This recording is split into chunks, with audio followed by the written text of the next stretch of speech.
o Renan já começa a pontuar nas pesquisas, a aparecer na intenção de voto dos brasileiros. Como é que você recebe os números dessas pesquisas? São números ainda para quem nunca foi candidato, é número que aparece ali nas que eu vi. Você me corrija se eu estiver errado. Parece com 1%, outras com 2%, e algumas já varia, né, de instituto para instituto. Como é que você tem recebido esses números e no que é que você vai apostar para emplacar, poder desenrolar e engrenar de vez no primeiro turno? Eu só levo uma pesquisa séria, a sério, desculpa, que é a Atlas. A Atlas é a pesquisa mais moderna, ela acertou as eleições argentinas, chilenas, americanas, acertou, foi muito bem nas eleições de 22 no Brasil. Errou a São Paulo na eleição de 24 apenas por uma questão conjuntural. O Marçal se churrascou ali com aquela carta mentirosa sobre o Boulos. Na pontuação da Atlas, eu tô variando de 3,5 até 4, em alguma coisa. Que eu acho que é o cenário hoje com esses 7 governadores. E eu estou subindo. Na próxima pesquisa, eu estou subindo mais ainda. E por que que eu acho que eu estou subindo? E por que que eu vou ultrapassar esses governadores? E aí eu ficarei em terceiro nas pesquisas. Isso eu espero já em março, já tá consolidado em terceiro. Porque eles ficam puxando o saco. Mas aí vai brigar com meio de muita gente aí. Para chegar em terceiro aí vai. Eu preciso ficar Uma em briga terceiro. grande entre Flávio, entre. Vamos lá lembrar os outros Flávio nomes. Ratinho, Caiado, Zema, enfim, E, esses aí. e toda a bola. O Lula vai aparecer lá com 40 e poucos. O Flávio vai aparecer de 20 e tantos a 30 e tantos. E aí, existe essa disputa para ver quem vai aparecer em terceiro. Eu estou ultrapassando os outros. Eu trabalho mais, eu sou mais rápido, eu sou mais inteligente do que eles. Eu não sou puxa-saco do Bolsonaro como eles são. Portanto, eu falo verdades que eles não podem falar. E eu estou crescendo por conta disso. Eu tenho muito mais militância do que eles. Eu tenho uma história política muito mais rica do que eles. Eu participei de coisas efetivas. Eu derrubei a Dilma, eles não derrubaram. O Zema, ele estava trabalhando pro pai dele enquanto eu estava fazendo isso. O Caiado, quando eu falei do impeachment da Dilma, o Caiado, ele falou, olha, eu tenho um nome a zelar, isso aqui é muito exagerado. Ou seja, no começo o Caiado era um bobalhão, um medroso. O Ratinho, ele era aliado do PT enquanto eu estava fazendo isso. Então, eu nunca tive um cargo eletivo, mas eu sempre fui um político melhor do que eles. Eu tenho um livro publicado, eu sou mais capaz, criei junto com o meu time um aplicativo, diferente deles eu montei meu próprio partido, não preciso ficar pedindo arrego para aquele Kassab, para aquele bizarro do Kassab que quer estar com o Lula e com a oposição ao mesmo tempo. Então assim, eu sou um homem melhor do que eles, eu sou uma pessoa mais ambiciosa, mais capaz, eu tenho um desejo de verdade de mudar o Brasil e as pessoas vão percebendo. E as pessoas percebem que esses aí são só puxa-sacos do Bolsonaro. A partir do momento que o sonho desses caras é se tornar governador através da puxada de saco para um homem que tá preso, esse cara não tem condição moral de nada. Nenhum. Aí se reúnem, junta 3 governadores, se abraçam e não dá um Renan. Por quê? Porque eu vou passar eles, vou deixar eles para trás e aí eu vou buscar o Flávio. O Missão tem candidato aqui do Ceará, candidato a governador, entra nessa briga ao Mano e Ciro e lança candidatos a deputados? Precisamos, eu vou conversar quando chegar em Fortaleza com alguns nomes que a gente já está desenhando da nossa própria militância, do nosso próprio time. E espero fazer um anúncio aí nas próximas semanas. A gente está fazendo isso no Brasil todo. A gente tem visto aqui a força da sua militância, né, acompanhando a gente, né, pela internet, na live, também pela transmissão do link. E a gente e você tem essa identidade muito grande com o jovem, que é um público que passou muitos anos afastado, nos últimos tempos também vem sendo o público decisivo, é o público que bate o pé e que toma as decisões. Você não tem mais aquele controle porque a família mandou, porque a família quis isso. Hoje o jovem já está tendo esse posicionamento próprio. E a gente vê que você engaja com eles, que você tem essa presença e uma abordagem diferente. A que você atribui ter essa pegada, ter se abraçado, conseguir se abraçar tão bem, né? Porque não é toda pessoa que consegue essa habilidade com a rede social e com esse público. Para você cativar e conquistar, tem trabalho. E você aparentemente demonstra que conseguiu. O que é que você atribui a ter esse êxito na rede social? Na rede social e no próprio projeto político. O nome do partido é Missão, e já começa por aí. Não é que foi o nome do partido que criou, mas o nome do partido ajuda a responder. Em vez de eu botar uma sopa de letrinhas, tipo PSDC, PSDB, PSB, que é assim, eu sou socialista, eu sou democrata, eu sou brasileiro, eu sou comunista, eu sou conservador, eu sou liberal, em vez de ficar com essa sopa de letrinha inútil, a gente falou, nós temos uma missão. O que que é uma missão? Eu tenho um foco, um objetivo, e é urgente. Toda missão é urgente. Quando você assiste filme Missão Impossível, é sempre ele estar correndo contra o tempo para realizar algo. Isto é a cara das gerações mais novas, porque as gerações mais novas, elas perceberam que a conta chegou para elas e que a vida delas vai ser mais dura que as gerações mais velhas. O cara da geração Z, ele viu o irmão mais velho, que é da minha geração, que é millennial, ter estudado, passou na faculdade e aí não conseguiu comprar uma casa. Teve que virar Uber. Todos os sonhos que venderam pra gente, que tudo ia dar certo, era mentira. E a gente só ficou com a conta da previdência, dos gastos e dos erros das gerações anteriores, e a gente não quer ficar de conversa mole, a gente quer fazer algo e rápido. Portanto, eu falo e faço coisas rápido. Eu falo, ó, meu plano é esse, eu vou fazer isso aqui precisa ser feito. Eu não tenho conversa mole, eu não vou falar assim, o povo do Pará, que tá muito bem com os barbários, mas olha, precisa dar uma melhor... Não, não, não, o povo do Pará, vocês estão fazendo muita besteira. Vocês são uma máquina hoje de fazer besteira em termos eleitorais e vai precisar mudar isso. E eu não vou mentir pra vocês. E a geração Z quer ouvir isso. E não só porque ela quer ouvir, porque ela acredita que precisa ser urgente. Se eu for no Pará, eu vou encontrar esses mesmos jovens no Pará e falar, Renan, tô contigo, não aguento mais o barbário. Então, isso é meio que uma revolução. É uma revolução, porque as pessoas mais novas querem que algo aconteça. E elas começaram a fazer essa revolução em outros países. Madagascar, Peru, México. A própria manifestação que a gente convocou contra o Banco Master era esse mesmo recorte.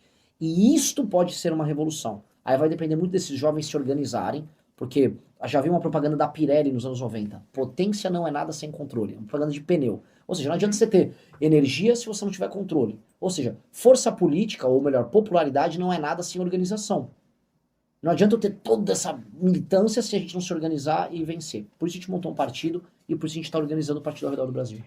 E chega o Missão, né? Vocês conseguiram transformar o movimento num partido político, numa estrutura sólida. Então, o que é que ele vem para diferenciar dos partidos tradicionais e como é que na prática ele vai trabalhar ali ao longo desse ano para mudar a vida das pessoas, mudar a vida dos eleitores? Vamos lá, vou pedir para os espectadores aqui fazerem um exercício. Tentem pensar qual é a diferença do PSD pro MDB, pro PSDB, pro PROS, pro Avante, pro PL, pro Republicanos, pro União Brasil. Ninguém sabe a diferença, porque é realmente uma sopa de letrinha. Então você tem muitos supostos partidos que na verdade são legendas. Partido mesmo, que é um grupo de pessoas que defende um conjunto de ideias e disputa eleições para defender essas ideias, você só tem uns de esquerda. E agora você tem a Missão, que é o partido que nós fundamos. Sim. Nós somos o único partido que foi montado no Brasil, e eu faço esse desafio para todo mundo. Nós pagamos a montagem do partido, a gente bancou a construção dele, vendendo o livro de proposta dele. Num país que as pessoas não leem, você conseguir montar um partido vendendo o livro é algo muito novo. Nós temos um conjunto de livros, nós rodamos o Brasil divulgando as ideias dos livros, ou seja, nós defendemos as nossas propostas, nós temos um código de ética, assim, de ordem de cavaleiro templário. O cara saiu fora da linha, é expulso. Expulsamos vereadores eleitos. Eu acho que eu vi isso. 2 vereadores esse ano. Ano passado, desculpa. Um em Curitiba, porque basicamente ele tinha rigidez cognitiva, a.k.a. ele é burro e não queria trabalhar. E o outro se envolveu no escândalo de corrupção, lá em Salvador. Então, aqui a gente não tem... Aqui a linha é dura, e aqui o pessoal tem que ser muito inteligente, e eu só quero pessoas inteligentes. Eu nem fico fazendo campanha de filiação. Se filie, eu tô precisando. Não. Eu não quero que uma pessoa burra ou corrupta se filie a gente. Eu quero os melhores para administrar o Brasil, e isso vai nos tornar um partido muito diferente de todos os outros. Ô, Renan, antes da gente passar aqui para a próxima pergunta, só fazer o registro, né, que tem toda a equipe aqui que lhe acompanha a comitiva, presença do ex-deputado, ator aqui do Val, também tem um representante aqui, o Pedro, né, que é o representante a nível de estado aqui de vocês. Essa questão do diálogo, como é que o Renan tem sido recebido nas cidades, dialogado? Eu vejo que você começou com os vídeos na internet, você faz uma espécie do react, né? Olhando ali, pega o vídeo e aborda a situação de cada cidade, mas agora vem para dentro do Nordeste. Como é ter esse tato, esse contato tete a tete com as pessoas, com os problemas? Eu vejo que principalmente do Nordeste, do Ceará, por onde você está passando, como é ter esse contato e dialogar com elas? É claro que a gente percebe os problemas estruturais à distância, mas você só consegue entendê-los vindo para cá.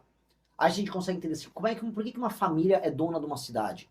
Por que a boa parte da cidade não tem atividade econômica? Por que esse lugar aqui, como eu vi, por exemplo, na região metropolitana de Recife, é favelizado? Por que as pessoas foram morar ali? Por que não tem atividade econômica no Agreste? Todas essas coisas, quando você começa a estudar, você aprende. Mas quando você vivencia, aí você sente. E aí você sente o senso de urgência. Qual o senso de urgência? Meu Deus, tem muito lugar com muito potencial. E o Nordeste é como se fosse um cavalo de raça que tem um monte de carga em cima dele e amarrado num poste. A gente tem que soltar o cavalo de raça para ele correr bonito. E a gente não consegue fazer isso. A gente deu exemplo, falando exemplo aqui da cidade. Aqui é uma cidade que não tinha que ficar de pires na mão aguardando emendas de deputado federal, como acontece. Tem um deputado da região aqui, que pega lá em Novas Russas, que ele é especialista em jogar emenda na região, aí depois as emendas somem, um pedaço vira rebote, aí compra voto com isso. Isso é o clássico do Nordeste. Isso acontece em São Paulo, meus amigos, acontece no Rio Grande do Sul, acontece. Mas aqui acontece uma intensidade maior, a fiscalização, infelizmente, é menor. E nós temos que trabalhar para alterar essa dinâmica. Porque vem dinheiro do governo federal para cá. Quem está assistindo isso, ao programa hoje tem que entender. Vem dinheiro e vem proporcionalmente mais dinheiro para cá do que para outros lugares. Então, se vem o dinheiro, se existe o potencial, por que não acontece? É porque existe uma espécie de encosto, que é um encosto, que é o cara que não deixa a coisa andar. A classe Que política. é a classe política, que é composta de grandes famílias que administram os municípios, que disputam o poder entre si e que está absolutamente se lixando para transformar a vida das pessoas e emancipar as pessoas. O que é emancipar? Fazer as pessoas ganharem dinheiro e ter opinião. Quando você vira uma pessoa de classe média, ou seja, quando você paga as suas contas, sua preocupação não é mais o que você vai comer. É sim como vai ser seu bem-estar, como é sua segurança, se você vai estar feliz, se sua rua vai estar arborizada, se a escola do teu filho é boa.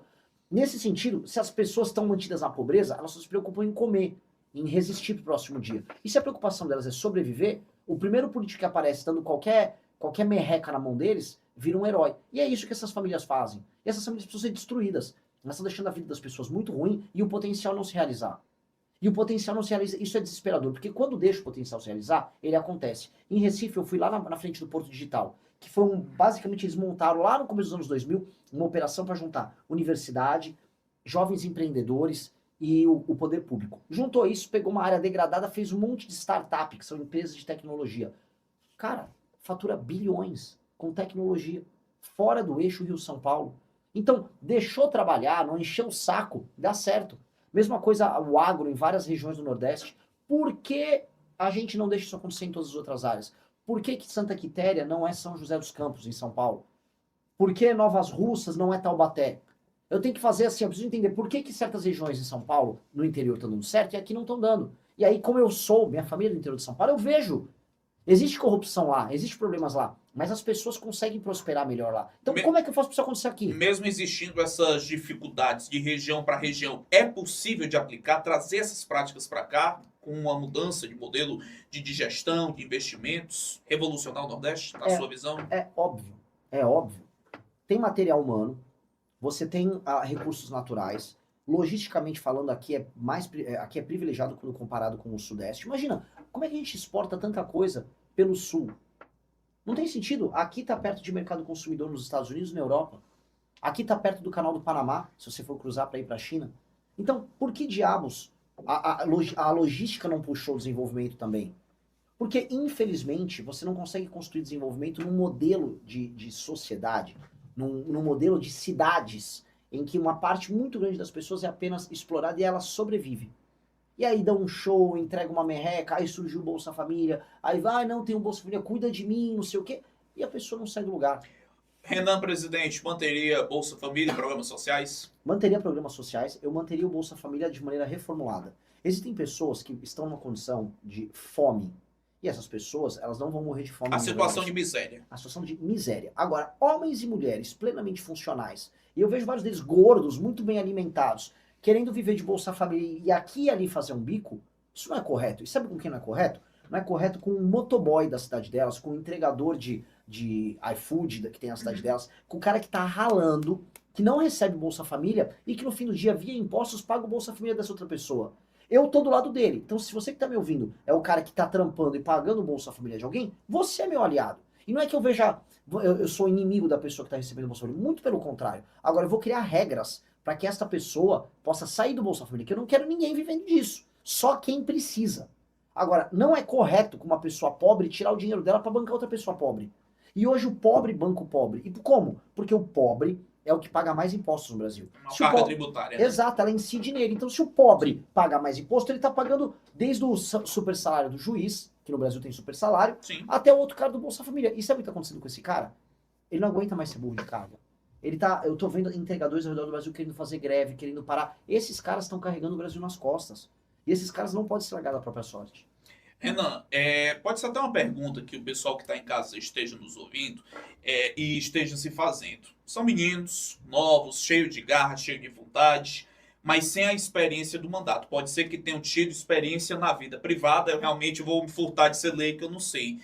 Como é que eles estariam assim? Eles trazem essas ideias muito revolucionárias, novas, bonitas, necessárias para o país, mas eles, como é que eu poderia te dizer? Se nunca tiver essa experiência em cargo, em mandato, dentro do poder público, será que eles atenderiam, corresponderiam às expectativas das pessoas? Iriam de fato realizar estando lá dentro? Eu te pergunto isso porque todo mundo conhece o sistema, você sabe como tem o Congresso da maneira que é, um Congresso também investigado, cheio de problemas, você tem os próprios estados, né, a própria estrutura de ministérios. Então eu pergunto, como é que seria possível realizar sem a experiência de ter estado um dia lá dentro?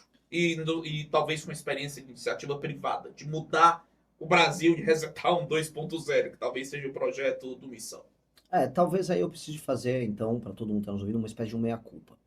De fato, o nosso time não tem experiência, nossos parlamentares não têm experiência em receber propina, não tem experiência em pegar emenda e desviar, não tem experiência só ficando puxando o saco do prefeito, seja ele de esquerda, seja ele de direita, seja de centro. Nesse sentido, a falta de experiência nossa, e essa é uma provocação que eu faço para todo mundo na política, ela é muito boa. A gente abdica de diversas experiências. E aí eu pergunto para quem são os políticos experientes, do que serviu a experiência deles? Do que serviu você ser, eu sou um parlamentar da base, que não tem basicamente nenhum conhecimento sobre os projetos que vota e só aguarda um papel vindo da liderança de governo dizendo, é para votar assim. E eles votam assim. E ele vota assim porque ele tem um cargo. Hoje, ser político é isso. 99% dos políticos são caras que recebem ordens do prefeito, ou ordens do governador, ou ordens do presidente, estão atrás de emenda e um dinheirinho e uns carguinhos, e depois ficam enrolando a própria base. Alguns enrolam a própria base comprando, outros gravando videozinhos na internet. Cada um à sua maneira, tá? Mas no fim do dia, ninguém é efetivo. Um exemplo que eu dou, o Russo, é o nosso vereador lá em Pouso Alegre, sul de Minas. O Russo não tinha nenhuma experiência, super jovem, virou vereador. Eles têm só 2 vereadores de oposição na cidade deles. Ele percebeu que os vereadores da base, eles tinham muita preguiça de votar. Como eles votavam com preguiça, eles viam como ele votava, que ele era da oposição, e votavam ao contrário. Aí um dia, sabe o que ele fez? Ele protocolou um projeto dele, que era ruim pro prefeito, e ele votou contra o próprio projeto. Aí os vereadores, todo mundo votou a favor. Nossa. Caiu na Arapuca. E isso é um cara sem experiência. Imagina se ele fosse experiente como aqueles outros que caíram na arapuca dele. O Kim Kataguiri, que é para falar o nosso deputado federal mais famoso, não tinha experiência nenhuma. É o deputado mais produtivo de Brasília, que mais passa projetos. É o deputado com a produção legislativa mais rica. Isso sem ter a experiência prévia. A gente não tem medo dessa inexperiência. A inexperiência pra gente é bom, porque os métodos daquilo que é considerado fazer política no Brasil são muito podres. E não só podres de errado, são podres de pouco eficiente.